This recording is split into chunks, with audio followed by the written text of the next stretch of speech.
రాష్ట్రీయ స్వయం సేవక్ సంఘ్ ఆర్ఎస్ఎస్ నేటితో 100 ఏళ్లు పూర్తి చేసుకుంటోంది. దేశంలో అతిపెద్ద స్వచ్ఛంద సంస్థగా ఆవిర్భవించింది. దేశ రాజకీయాలను శాసించే స్థాయికి చేరింది. లక్ష శాఖలతో భావజాల విస్తరణలో నిమగ్నమైంది. 1925 సెప్టెంబర్ 27న నాగ్పూర్లో సంఘ్ను ప్రారంభించారు డాక్టర్ సాహెబ్. 100 ఏళ్లు పూర్తి చేసుకున్న సందర్భంగా మహారాష్ట్రలోని పూణేలో పథ్ సంచలనం నిర్వహించింది ఆర్ఎస్ఎస్. ఛత్రపతి శివాజీ మహారాజ్ విగ్రహానికి పూలమాలలు వేసి నివాళులర్పించారు కేంద్ర మంత్రి మురళీధర్, మహారాష్ట్ర మంత్రి చంద్రకాంత్ పాటిల్, పలువురు బీజేపీ లీడర్లు.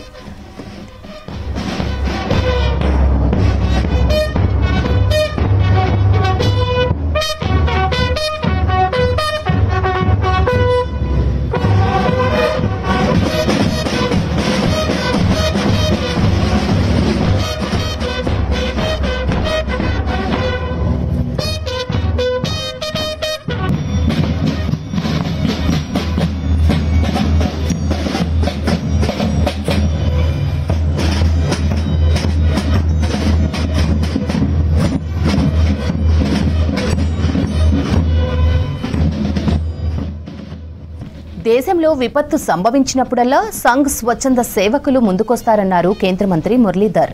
దేశం పట్ల జాతీయవాద భావనలో 100 ఏళ్లుగా ఆర్ఎస్ఎస్ సేవలో అందిస్తోందన్నారు.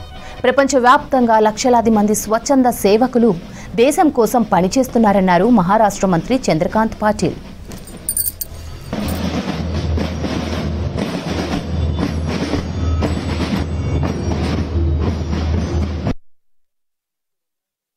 बहुत ही सभी के लिए ये एक आनंद का क्षण है कि आज संघ स्थापना को 100 साल पूरे हुए। आदरणीय डॉक्टर साहब ने 100 साल पहले एक राष्ट्रभक्ति, राष्ट्र सेवा, राष्ट्र से समर्पित इस भावना से जिस संगठन का निर्माण किया, पूरे 100 साल अगर हम देखते हैं तो कभी भी देश में आपदा का समय हो, देशभक्ति का अगर कोई काम हो तो संघ का स्वयंसेवक पहले सामने आता है।